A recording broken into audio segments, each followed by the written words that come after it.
Hello and welcome to the Revolutionary Wrestling Podcast.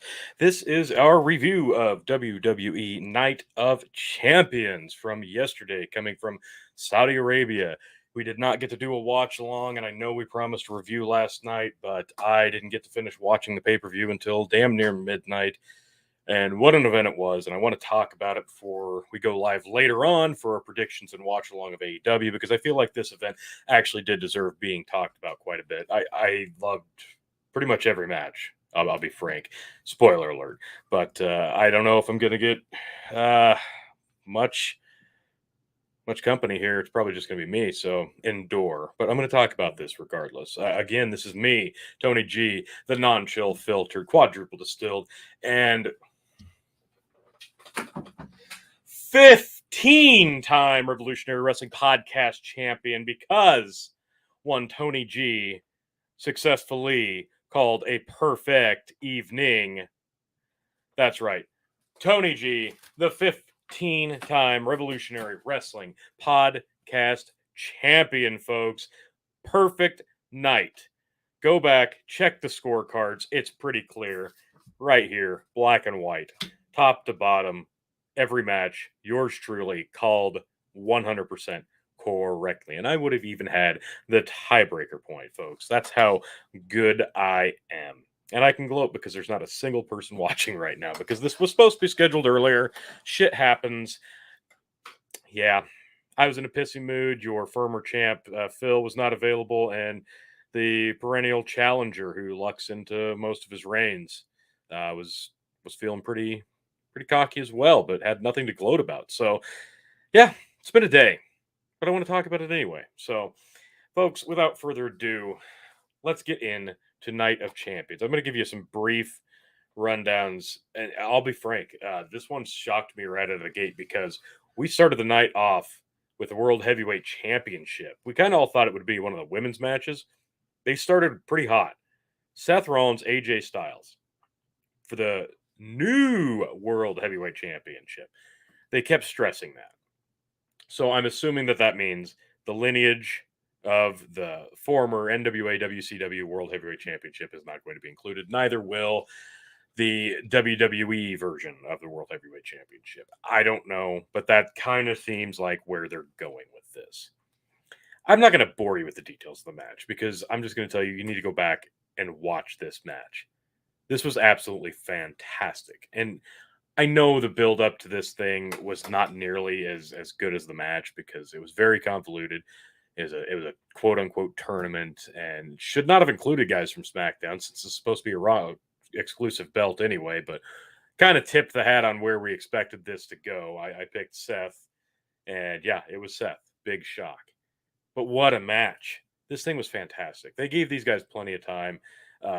Rollins played the knee injury perfectly throughout this. Styles was on point. Just everything he did. Styles always looks so good. It's been so long since we've seen him have a high caliber match like this. He'd been battling an injury. He's back. This made me so happy to watch. Like, this just started the entire event off with such a positive.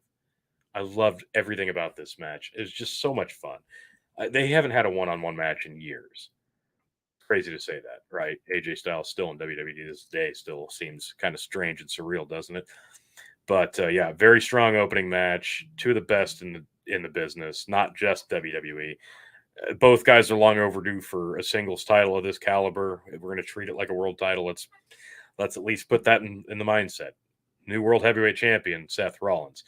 The fans were into it, of course, but they were into this thing this whole show. So I think this was a great call to start the event off with because it got the fans into the event. It got me into it as well.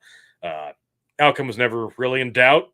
Like I said, kind of expected Rollins. I picked Rollins, and it was Rollins. But God, this match was so freaking good. AJ hit a fucking pedigree. They did the reverse superplex into the Falcon Arrow. I mean, this had so much great stuff. The dives, even these are guys who I don't even mind doing dives. Like I can't not stress to you enough. If you're gonna do jumping around and flippy floppy stuff, these are two guys you need to watch do it because they're so damn flawless with it. And every time they do it, it makes sense. It's not like they're out there doing gymnast routines. They're doing wrestling moves and incorporating it and making it make sense. Like I'm actually trying to beat my opponent. We're not just cooperating here. You're allowed to get sucked in. And these are two of the best to ever do it, in my opinion. But yeah, congratulations to both of them for a great opening match. Congratulations, Seth Rollins. Adds another quote unquote world championship to, I believe that brings him to 5. What, 2 world title, 2 universal, and now world heavyweight. It's fantastic. I loved everything about this. I'm going to give this, honestly, I'm going to give it 4.25. I might be being generous, but God, I loved this match. 4.25 stars, in my opinion, out of 5. Next up, kind of shocked that this is the one they went to, but it made more sense why they did later on. Becky Lynch versus Trish Stratus. No belts in the line, just a feud, a rivalry. This had pretty great build. The way that Trish went after Becky on the build to this, and then Becky kind of sitting there stoic and referencing the Vince McMahon bark like a dog for me, Trish promo, woof woof, bark bark. Like this was amazing. This was the man level mind game Becky Lynch that we've missed for so long. And I know that her renaissance as the man isn't quite as good as her original run because how could it be? The business WWE as a whole has cooled since then, but when you let Becky Lynch do fun stuff like this, like she's just so good at it. I don't know how much longer we're going to have Becky Lynch, in the WWE. So enjoy her while she's still here. And frankly, yeah, same, especially true for Trish Stratus. This was way better than I expected it to be. First singles match in like years for Trish and years and years before that. So it's not like she's a polished in-ring worker these days. But God, she did exactly what she needed to do here. She kept taking breaks, which I like. She's playing the role to heel. Anytime Becky would get an advantage, Trish would roll out. And when she'd roll out, she'd make it make sense, try to get the advantage over on Becky. It made a lot of sense. I like that. And there were some parts where this got a little bit clunky, but honestly, I'm not going to pick this apart because I really enjoyed this. One of the best spots are hit the head scissors from the apron to the ringside. That was really good. I really liked that. It kind of came out of nowhere, and they executed pretty well. Stratus was pretty much on point playing the heel here. She would pry at Becky's face. She was pulling her mouth open. The visuals were really good here, and again, the fans were into it. She hit Lynch with a chick kick. That you're like, oh shit, that might be it, and it wasn't. That was good. Lynch got the disarmor on. It looked really good. She locked it in. It looked painful, and it was really good. Then they went to the outside, and it kind of unexpectedly ends because Trish tries to go under the ring, and Becky pulls her out, gets her back in the ring, and then all of a sudden Zoe Starks pops out from underneath the ring, hits Becky Lynch with a big fucking move, rolls her back in. Trish hits the Stratisfaction, gets the 1-2-3, and Becky busted open. It looked hard way off the move that Zoe hit. So this was good. She hit the 1-2-3. Trish gets the win, picked that one as well. So this is going to continue into SummerSlam, which actually makes me want to see it more because now they've added another layer to this. What's Zoe Stark's relationship to Trish? I don't know. It seems like an odd pairing. I'm interested to see where they go with it. whatever, don't care. This was pretty good. Honestly, I'm going to give it 3.25 because it is the outcome that I expected. I think we needed to see, and it actually had a little bit of suspense and surprise to it. So they did very well. It was nearly about as perfect as you could expect, like I said, from Trish, who's not as polished as she could be right now. So, a very good effort by both of them. Really enjoyed it. No complaints. Not going to pick this apart at all. Moving down the card, we've got the Intercontinental Championship, Gunther versus Mustafa Ali, and this was surprisingly fantastic. Uh, Gunther always plays the Goliath, and Mustafa Ali isn't exactly like a lot smaller than him, but that's kind of what they did here with Mustafa Ali trying to find different ways to leverage the small size disadvantage, but mostly just the power game. He was trying to incorporate new ways to hit offense, and he was going toe to toe in terms of power strikes. So it was kind of refreshing to see. It wasn't just the David versus Goliath that you're used to, but there were definitely elements of that. Gunther, I mean, he dominated most of it, but Ali really did get some good shine spots. They were into it. The crowd enjoyed it, and I found myself into it too. Ollie held his own throughout this thing. He turned Gunther's chest into fucking hamburger meat at one point with his own series of strikes. He brought the fans to their feet several times. Big sit out power bomb and a 450 splash. That was huge. Good blitzkrieg there, no pun intended from Ali. But Gunther began, beating the piss out of him. Took over as the ring general, gets him back up. And he's talking trash the whole time and just drops him with a big shotgun drop kick and then hits the big power bomb. And it was a very simple, very effective 1, 2, 3. I really thought this was fantastic. Kudos to both guys. Gunther's always good, but Mustafa Ali's been booked terrible. Name me one time when he hasn't been booked terrible. This was good. This was really good. I'm going to give this a solid 3.75. This match, definitely go back and watch it if you haven't already. I thought it was so much better than it deserved to be with the lackadaisical booking of WWE right now. Then we get into the Raw Women's Championship. I went on a limb with this one. So far, nobody picked anything different, but I went on a limb with this one with Asuka to take down Bianca Belair and win the Raw Women's Championship. And I did that because if you look at the booking, Bianca hasn't really had a true threat. And even when you could say, "Oh, this is the biggest challenge she's met yet on this great run she's having," even when Asuka would step up before, it didn't feel like she was a threat. This one felt different. I don't know why. Maybe it's because the booking has gotten stale, and they're like, "Well, they're going back to Asuka. Why would they go back to Asuka if they just don't have anything for Bianca to do?" Which got me thinking, if they don't have anything for Bianca to do, that means they're at the end of their ideas for her.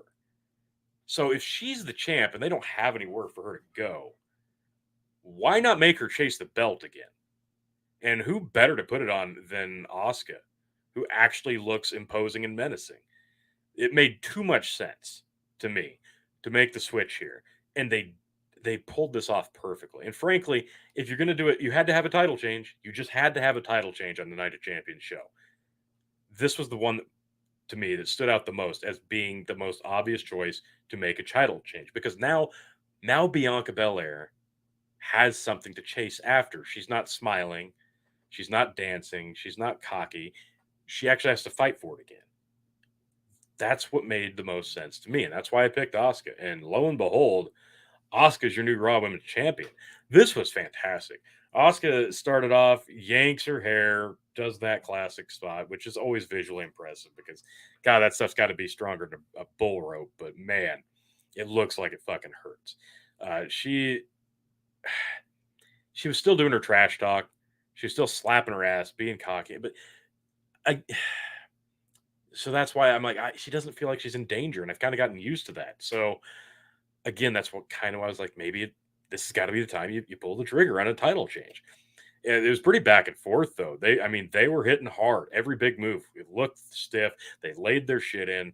It looked good.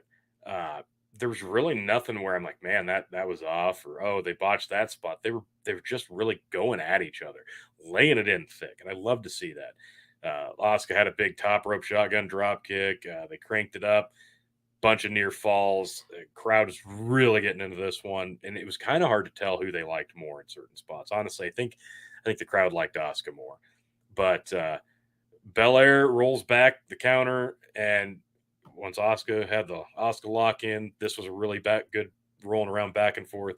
Uh, Asuka did go for the mist, and Bianca was able to sidestep it. She shot it over top of the referee. Visually, this was really good, but it almost looked the camera angle they got the first time like they fucked it up. When they showed it back, I'm like, oh, okay, no, that actually looked a lot better. They just had the wrong camera angle at first. So visually in the arena, I'm sure it looked fine. But Asuka was backed in the corner. The ref was trying to break it up. The ref got down below. She tried to spit the mist into Bianca's face. Bianca sidestepped. You're like, oh well, she just outsmarted her. That's great. So this is clearly going to be a Bianca retain. So then Asuka gets put onto the outside ring apron. She's kind of out there. She spits more mist onto her hand, her taped hand, really gets it all over her finger. She gets back into the ring. Bianca gets her up for the KOD, and she grates the eyes with the mist covered fingers. She goes blind. Bam! Asuka hits a big kick, drops her. Two kicks, sorry, to the back of the head. Drops Bianca. 1, 2, 3. New champion, Asuka. I honestly, this was really good storytelling. They both worked their ass off, which kudos to Bianca. That tells me all I need to know about her. Because not once but twice, she's had to drop the belt in a big way. This time, at least it felt like she was worthy of the run that she had. The time before, when Becky Lynch came back and beat her in seconds, that was the robbery. This last run, this one felt like, hey, we're sorry about that. And now she gets to chase the belt again, which I'm even more excited about. Both gals laid their shit in. This was so good. I really enjoyed this one. Another great match. I'm going to give it 3.75. Fantastic match. Bianca didn't tiptoe around shit or sandbag anything in knowing she was losing the belt. She could have. But no, that tells me all I need to know about her. She's going to be a staple of this division for a long time. So really, really happy with the outcome. Really happy with the match. Good stuff. And then we got back-to-back women's championship matches. Rhea Ripley defends against Natalya. I was like, oh wow, I don't know. You felt like they would have spaced these out a little bit more, but we figured out why pretty quick. So you get Natalya out there, and you get Rhea and Dom come out, and they're hating on Dom. It's great. Big introductions, of course. Dom's on the apron talking shit to Natalya. Natalya's like, whatever. She turns around and gets absolutely leveled by Rhea. Rhea dumps her to the outside, throws her into the steps, beats the piss out of her all over the ring, rolls her back into the ring, hits her with a riptide. 1, 2, 3. This was barely minutes long. This was a massive squash match with a name of the division for a long time in Italia. This was huge. This is exactly what Rhea Ripley needed. A big, dominating, imposing win on a big show, on a big stage. This was unexpected, but it was fantastic. Kudos to Natalya for making the trip over just to get her ass handed to her, get no offense in, and get beat in minutes. This was huge. It was the right finish. It was the right person winning.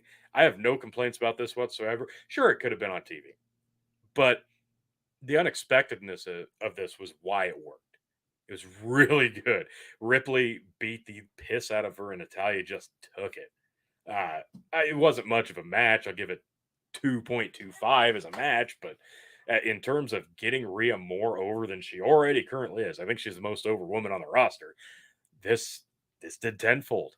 And again, now with Bianca probably chasing back after the Raw Women's Championship, Rhea dominating with the SmackDown title. Both women, what brand are they on? What belt do they have? Nobody fucking knows. Eventually, these two are going to meet. And I really kind of wanted to see that this year at Mania, but now I'm glad they're letting this permeate. I don't want them to miss the opportunity, though. You can't wait too long. So I kind of expect to see it at next year's WrestleMania. Bianca and Rhea. I I feel like it has to happen at next year. Otherwise, maybe we've waited too long. But really, they're two of the best women on the roster right now. Charlotte's been there a long time. Becky's been there a long time. Bailey's been there a long time, and frankly, isn't doing dick right now. They've completely burned us out on Alexa. Nobody knows what she's doing, where she's at, and people don't like her size anyway, and the paranormal crap. A lot of the rest of the women don't do shit. Sasha's over in Japan. A lot of the staples are either entering their twilight or just not there anymore. Ronda's basically a non-factor. So yeah, it's it. That for me, it's Bianca and Rhea, and this was a great showing for Rhea Ripley. Just I love everything she's doing right now. Absolutely love it. Coming up next, we've got Brock Lesnar versus Cody Rhodes, and this is another one. You could have gone with the easy pick, like Phil did, and picked Cody. I don't think they're going to end this feud here. And if they're not going to end this feud here, it's got to be a Brock win. But how do you have Brock win and still keep Cody strong? And that's exactly what I thought was going to happen. That's exactly why I picked Brock, because I expected Brock to win. I knew there'd be a little bit of fuckery, but there wasn't a lot of fuckery. This was exactly what I wanted to see. This is exactly what needed to happen. This was the exact outcome that needed to happen. So Rhodes comes out and he's got the cast, the titanium cast, because he's got the broken forearm. Brock beats the piss out of him to start this off. It's fantastic. Then it's like the light bulb moment. Cody starts using the cast. This was Dusty Rhodes to a T. You could see it. You could feel it here. This is Cody channeling his father in storytelling. And good God, Brock Lesnar, you are the unsung hero of the modern era, because you're still here, even though this business is in shambles, and you're still busting your ass off, selling your ass off in matches like this. Brock Lesnar's been busting his ass this year. He's been on every big show. Just want to remind everybody. And not having stupid squash matches, a couple Germans and an F5. No, this guy's working his ass off right now. Brock Lesnar might be my MVP of 2023 right now. This guy, holy shit. Everything he's done, gold. Loved it. He's getting his ass kicked by Cody in a cast, but it made sense. Like, oh my God, he's got a weapon now. He's hitting crossroads. He's hitting crossroads. He's hitting the disaster kick, the springboard cutter, just on the cusp of victory. 2 count, 2.5 count. Can't put Brock away. Finally, Lesnar counters into a Kimura on the broken arm. Rhodes tries to roll through it, get the snatch, quick pinfall like he did last time, but no. Lesnar rises up to it, gets out of it, keeps it held in, cannot get Cody to tap out. At one point, you're like, okay, it might be a little bit much, but no, the facials, the suspense, it was working here. Usually I'd nitpick on this, but this was perfect. Finally, he gets to the ropes. It was beautiful. Lesnar gets frustrated. He's just beside himself. He's befuddled. Gets Rhodes up to hit the F5, but Cody drops back down, hits a third crossroads, gets a even closer 3 count. Lesnar does get kicked out. Like, oh my God, where are they going to go? Maybe Cody is going to win this. I wasn't sure at this point. Finally, Lesnar does hit the F5, but Rhodes preserves, popping his shoulder up at 2. Unbelievably. Now you're like, okay, maybe they're going a little too far with this, but you still don't know who's going to win. Cody still looks like it just will not say quit. He gets another mounted Kimura. At this time, Cody's got nowhere to go. Can't reach the ropes. Can't move. Test the arm. This time, Cody passes out from the pain. This was beautiful. This was absolutely perfect. Brock Lesnar put his work in. And you had to give Lesnar a win at some point. You can't have this guy keep jobbing out. Eventually, he's not special anymore. This was a great way to beat Cody Rhodes and still have him look strong. Nobody's going to bat an eye. Because when the third match happens, and it's got to be a cage match, it just obviously has to be. It's a classic wrestling match. Brock is a cage fighter. That's what it has to be. Duh. Come on, folks. Do we not see where this is going? I saw it a mile away. And again, that's why I picked Brock Lesnar, and this match was fucking great. hats off to both guys. I'm going to give this 4 stars. I loved everything about this match. It was tremendous. Cannot wait for the 3rd installment. It's going to be a great rubber match. It really is. All right, finally, main event time. You got not the Usos, but Roman Reigns and Solo challenging for the undisputed tag team championships of Kevin Owens and Sami Zayn. Sami Zayn got such a big pop. He's still so over, even though the Bloodline storyline, it's gotten a little stale. It's still Sami and Kevin against the Bloodline. But here it worked because he's never been in Saudi Arabia. This is his first debut over there. Because tensions between, the Muslims and the Saudis have ceased a little. So he's finally making his debut over there. And they were ready for it. They loved him. It was beautiful. This was great. The crowd was so ready for this match. Heyman interrupts on the mic, does the real introduction for Reigns and Solo. This was perfect. Zayn does the same, and he introduced them, himself and Kevin, in the Arabic language. The crowd ate this up. This is beautiful. It starts with Reigns and Zayn. Immediately, the crowd's like, holy shit. Oh, yes, we get to see it. And Reigns, nope, screw this. Tags out. Tags in Solo. They're pissed. Shouts, oh, I never should have let you into the bloodline. I mean, Roman Reigns, his work in the match was fantastic, but the visuals he gave from the apron, doing distractions, interference, taunting, talking, playing to the camera, that was some of the best I've seen of his work ever. It was so on point. That's what you get when he's allowed to kind of be just a piece in the match and not the focal point. Like, he's really damn good at this. Sikoa looked like a badass enforcer, the strength game. And then Owens finally gets in and they go toe to toe. It's just ruthless back and forth between them. Zayn gets back in, launches a beatdown. But eventually, Owens finally hits a huge hot tag. Fists, boots. These guys are just going for broke. That's what I love about this tag team title reign of theirs. They've really hit a stride. They're putting everything into every match they're doing. That's why they're still so over. Big pop-up powerbomb frog splash. Comes within a hair of pinning Reigns. He clocks Owens, though, with a Superman punch. Just followed by a distraction by Sikoa. Owens kicks out of the subsequent pin. Huge exchange. Owens dizzies Reigns with a stunner, but Reigns bounces back off the ropes, hits Owens with a spear, and the crowd is just eating this up. Zayn finally gets into shine. Him and Solo get hot tags. Zayn gets into the top rope dive to the outside before it hits him with the blue thunder bomb. Great spot there. And then Zayn ducks a Samoan spike, and he hits an exploder and cracks Sikoa with the hell of a kick. Haluva. It's hell of a. We know it is. He appears to have the win, but Reigns at like 2.95 gets in and breaks up the pin. It was perfect timing. Then a brawl just breaks out between Zayn and Reigns. Reigns accidentally spears the ref after Sami moves. And then Reigns is like, fuck this shit. It's Superman punches, eats one. I mean, it's just back and forth. It's pandemonium at this point. And it doesn't matter if nobody's legal, because right now the ref's down. The tension is boiled over. Everybody's exhausted. That's when it's okay to get a little chaotic. Not from the beginning of the match. Who's legal? No fucking clue. The match is broke down. We don't know what's going to happen.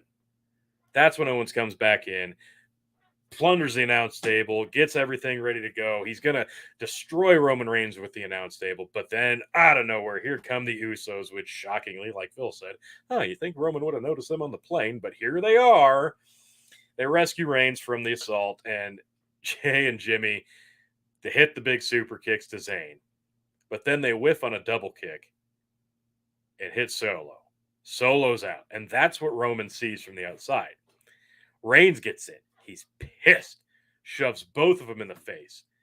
Jimmy, who's just been the brunt of this tension, he snaps. Drops Reigns with the super kick. Jay, what are you doing? Paul Heyman outside of the ring is just beside himself.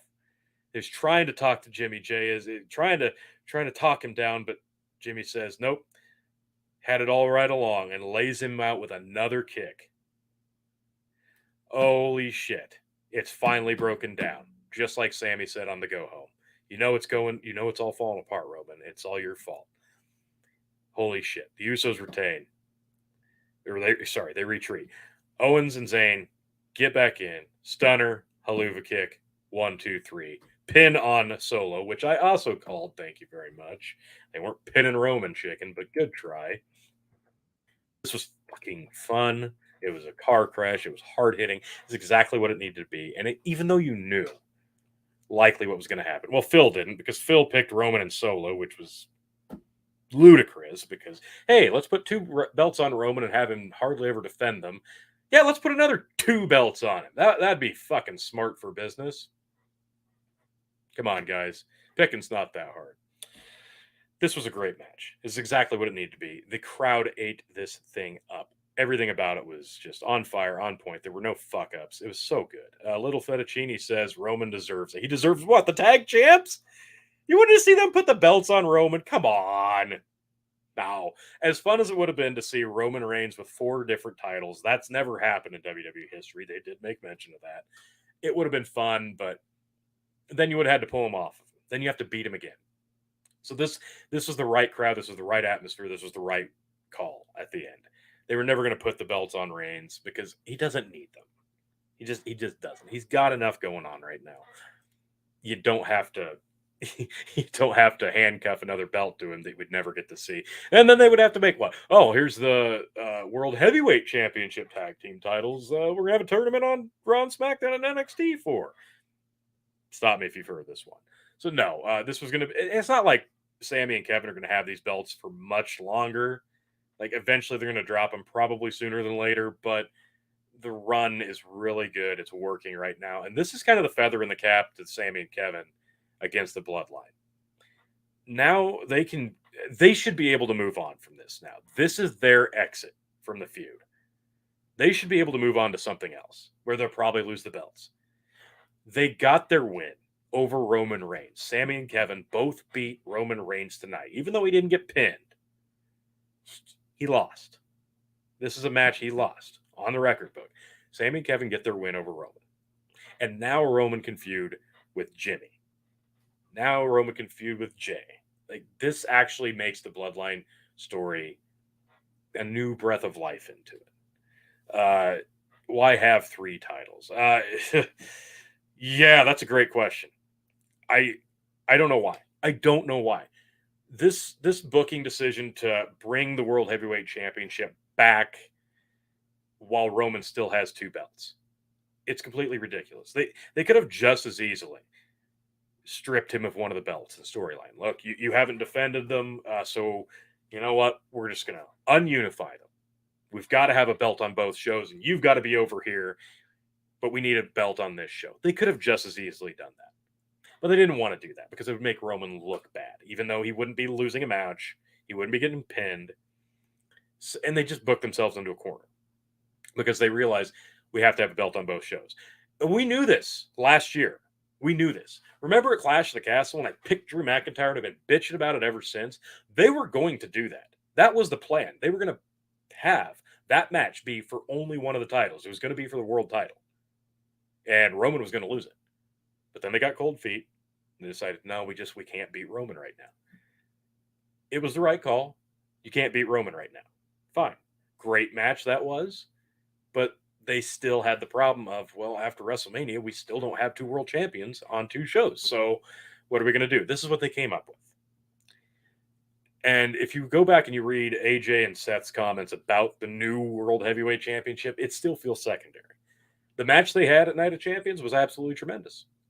But it's still going to feel secondary because we all know who's got 2 world championships around his waist. That's Roman. So it's going to take a monumental build to make that belt feel like it's up there with the undisputed Universal World Championship, right?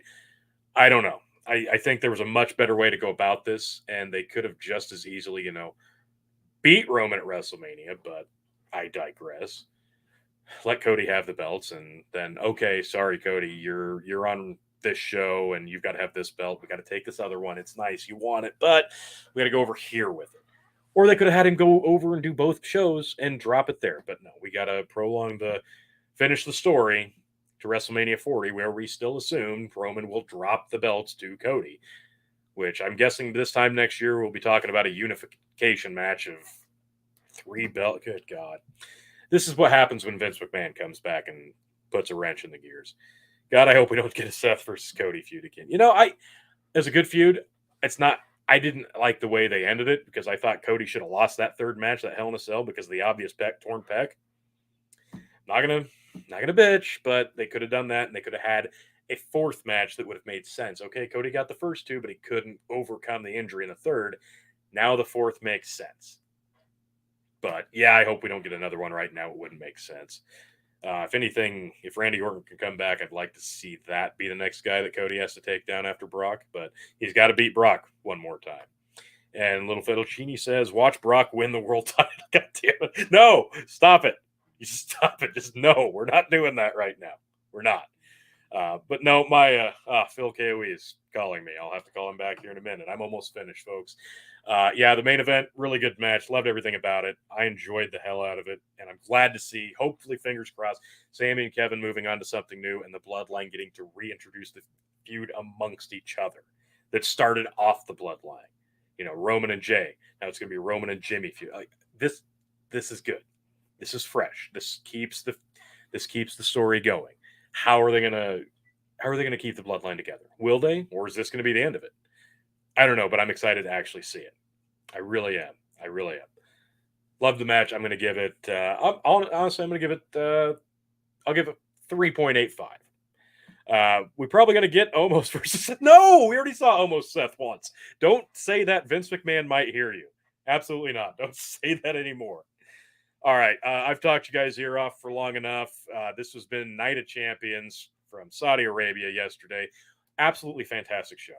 I was kind of dreading watching it. I didn't have all day to do it. I had to wait till later in the day. I avoided spoilers. I watched the whole thing through. I'm so glad I did because it was a lot of fun. And if you haven't watched it yet and you've already had me spoil everything for you, I'm sorry. I should have put a warning. Watch the show before you listen to me, but damn, it was good. Honestly, probably my favorite show of the year. And that's not just because I became a 15-time Revolutionary Wrestling Podcast champion at this show. It's because it was really a damn good show.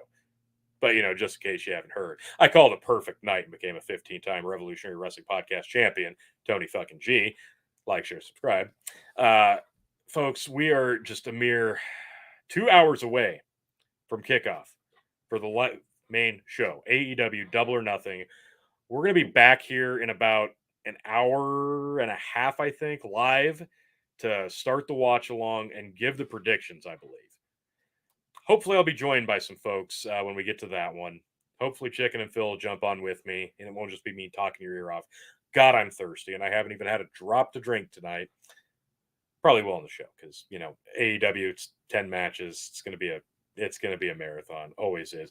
I'm not going to be expecting a perfect night again, but I do expect to hopefully retain this. But, man, there's some tough ones to call on this show. So, AEW Double or Nothing, the predictions and the watch along coming up about 6:30 Central Standard Time. That's an hour and a half from right now. So make sure you like, share, subscribe, hit the notification button. Come back here and join us to hear our picks. Watch the show with us if you're not watching the pay-per-view. Or if you are watching the pay-per-view, keep us on anyway. Because frankly, Excalibur is awful. Tony Schiavone is fucking worthless. We'll give you the hard-hitting commentary of Double or Nothing that they can't do because we're not paid by Tony Khan to make it sound good. We'll tell you what's really going on. We'll give you the hard-hitting play-by-play commentary. Be back here in an hour and a half for the Revolutionary Wrestling Podcast watch along live of AEW Double or Nothing 2023. I am your 15-time Revolutionary Wrestling Podcast champion, looking to defend my title again tonight at AEW Double or Nothing. We will see you then. And see if it just smooths itself out. Back, tell you what I'll do. If I ever get back, I promise to refabricate you, raging rivers of gold. That's what the brochure advertised. And now we're lost